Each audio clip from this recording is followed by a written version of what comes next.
ശമൂവേൽ രണ്ടാം പുസ്തകം അധ്യായം 24. കർത്താവിൻ്റെ കോപം വീണ്ടും ഇസ്രായേലിൻ്റെ നേരെ ജ്വലിച്ചു.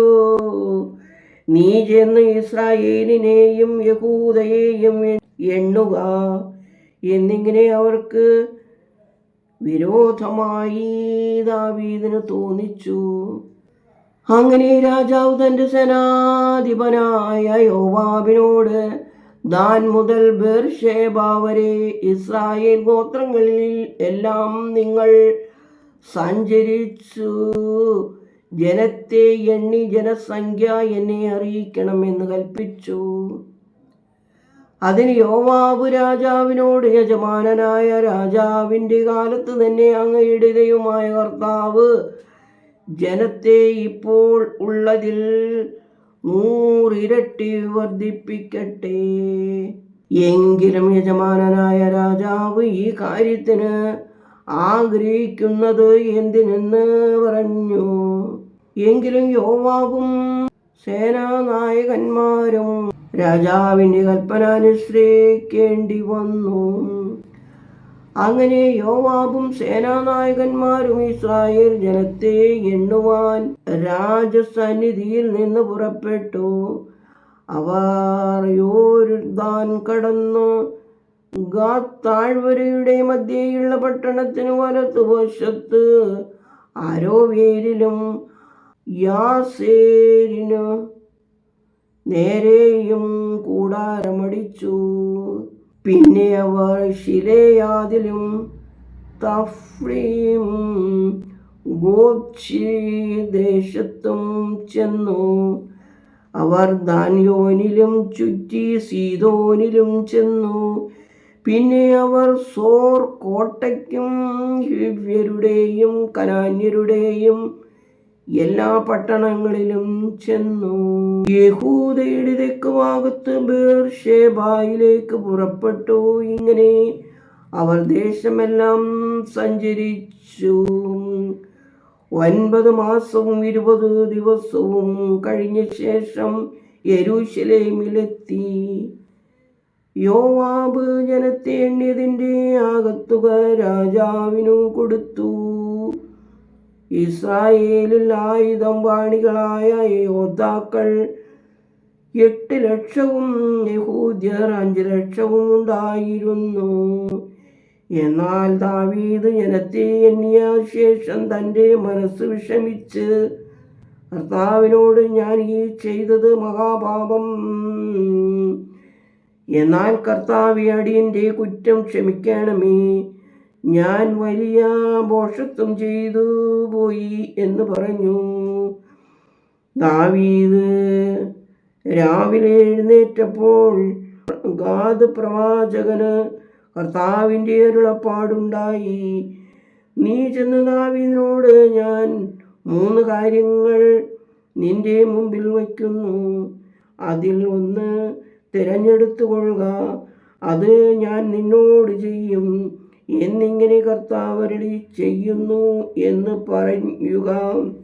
ഗാദ് ദാവീദിൻ്റെ അടുക്കൽ ചെന്ന് അവനോട് അറിയിച്ചു, നിന്റെ ദേശത്ത് 7 സംവത്സരത്തെ ക്ഷാമം ഉണ്ടാക്കുകയോ അല്ലെങ്കിൽ 3 മാസം നിന്റെ ശത്രുക്കൾ നിന്നെ പിന്തുടരുകയും നീ അവരുടെ മുമ്പിൽ നിന്ന് ഓടിപ്പോകുകയും ചെയ്യുകയോ, അല്ലെങ്കിൽ നിന്റെ ദേശത്ത് 3 ദിവസത്തെ വസന്തം ഉണ്ടാകുകയോ എന്തു വേണം?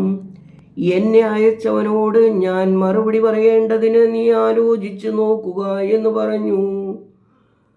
ദാവീദ് ഗാദിനോട്, ഞാൻ വലിയ വിഷമത്തിൽ ആയിരിക്കുന്നു. നാം കർത്താവിൻ്റെ കയ്യിൽ തന്നെ വീഴട്ടെ. അവൻ്റെ കരുണ വലിയതത്രേ. മനുഷ്യൻ്റെ കയ്യിൽ ഞാൻ വീഴരുതേ എന്ന് പറഞ്ഞു. ദാവീദ് വസന്ത തിരഞ്ഞെടുത്തു.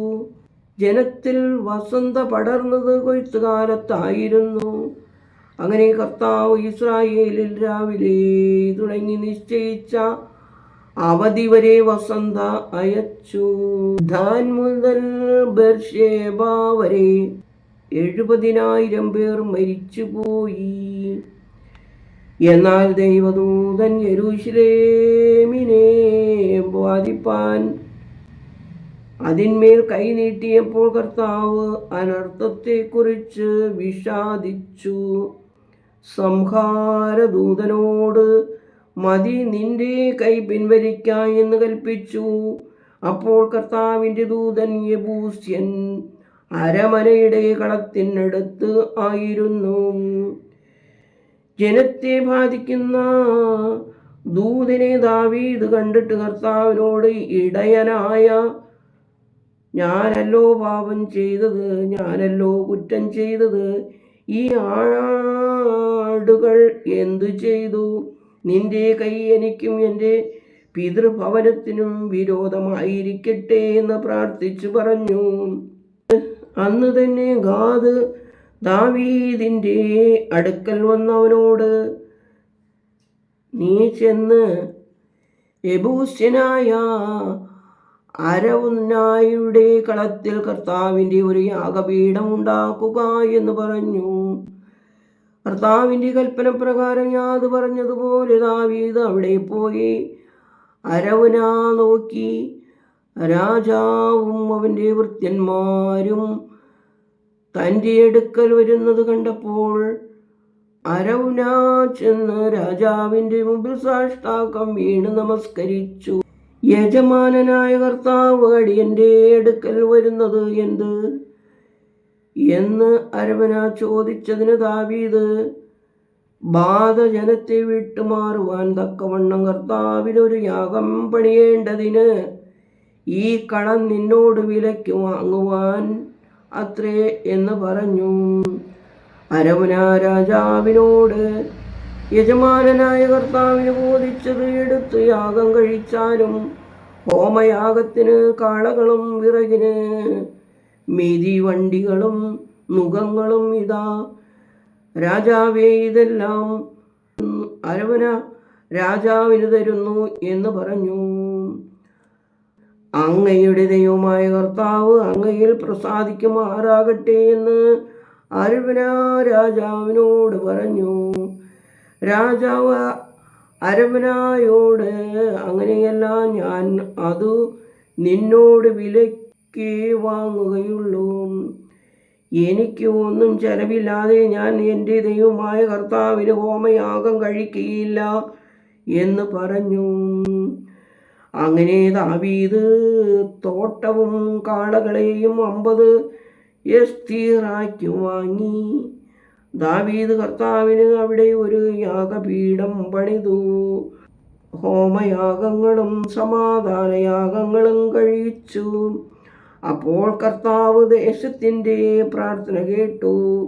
ബാധ ഇസ്രായേലിനെ വിട്ടുമാറി. ദൈവമേ, സ്തുതി നിനക്ക് യോഗ്യമാകുന്നു. പാറകുമോർ.